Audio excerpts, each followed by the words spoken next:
पहली गिराह तुम्हारी जहनी सुकून के खिलाफ, दूसरी गिराह तुम्हारी ताकत के खिलाफ। ये बात है हमारे प्यारे नबी सल्लल्लाहु अलैहि वसल्लम पर काले जादू की।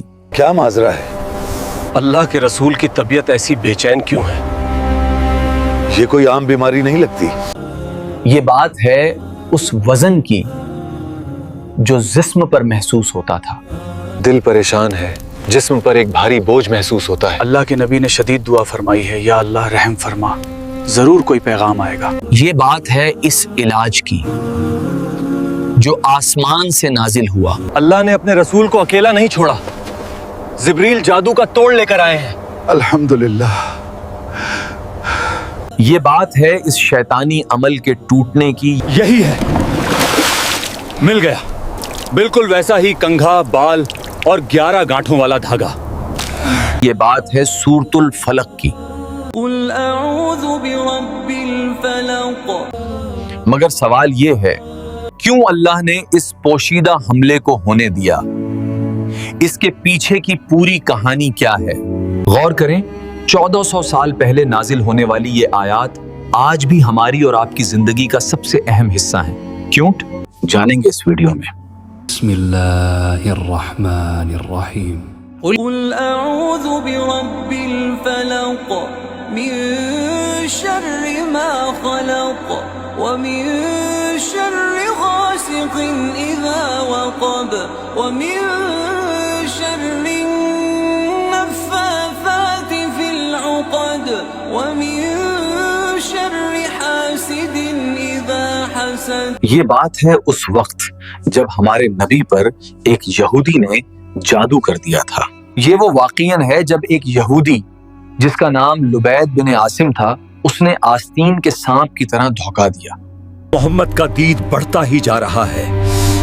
इसे रोकने का एक ही हल है और वो है जादू।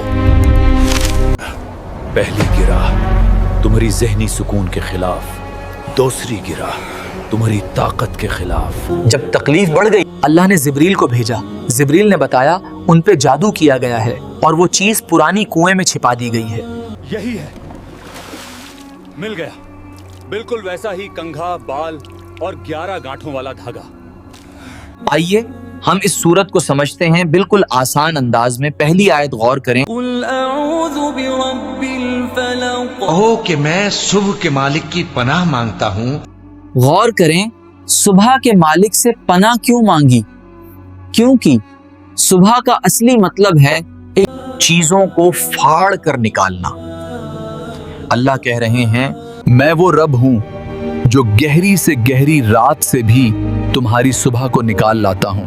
हम ऐलान करते हैं, हमारा भरोसा किसी कमजोर ताकत पर नहीं, हमारी पनाह उस रब से है जो नाउमीदी को चीर कर नई जिंदगी और उम्मीद पैदा करता है। गौर करें, अब दूसरी आयत में अल्लाह क्या फरमाता है? शर्रि मा खलक। हर चीज की बुराई से जो उसने पैदा की। हर चीज की बुराई से जो उसने पैदा की। हम ऐलान करते हैं कि हम सिर्फ अल्लाह की पनाह में आते हैं, इस रब की जो हर तख्लीक, हर छोटी या बड़ी चीज के शर से बचा सकता है। इसमें वो शर भी शामिल है जो हम जंगल में देखते हैं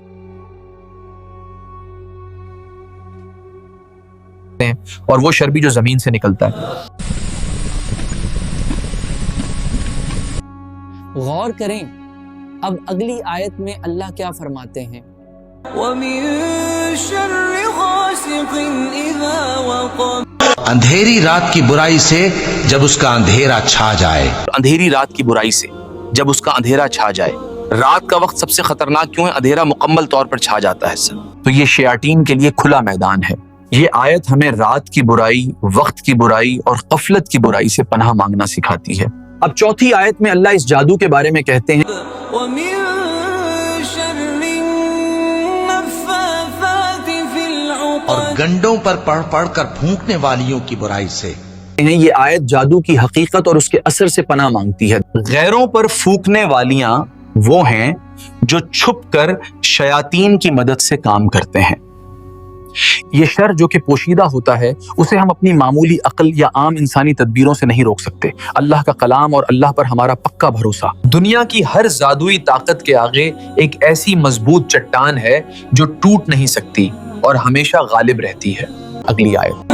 ومن شر حاسد اذا حسد اور حسد کرنے والے کی برائی سے جب وہ حسد کرنے لگے۔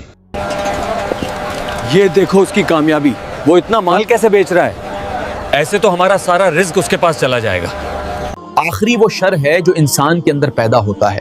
حسد ایک ایسی باطنی بیماری ہے جو جادو سے بھی زیادہ خطرناک ہے۔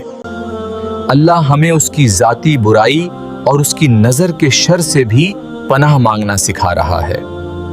کیوں؟ کیونکہ جتنی ترقی انسان نے کی ہے اتنے ہی زیادہ شر پیدا ہوئے ہیں۔ نبی پاک نے اسے صرف زبانی پڑھنے کا حکم نہیں دیا بلکہ اسے روزانہ کی حفاظتی ڈھال بنایا تھا۔ غور کریں، 1400 سال پہلے نازل ہونے والی یہ آیات آج بھی ہماری اور آپ کی زندگی کا سب سے اہم حصہ ہیں۔ کیوں؟ حضرت عائشہ رضی اللہ عنہ فرماتی ہیں کہ آپ ہر رات بستر پر جانے سے پہلے چاروں قل پڑھتے، دونوں ہتھیلیوں پر پھونکتے اور پھر اپنے پورے جسم پر ہاتھ پھیرتے تھے۔ یہ آیات محض تلاوت کے لیے نہیں بلکہ عملی طور پر ہمارے جسم، نیند اور روحانی صحت کی حفاظت کے لیے ہیں۔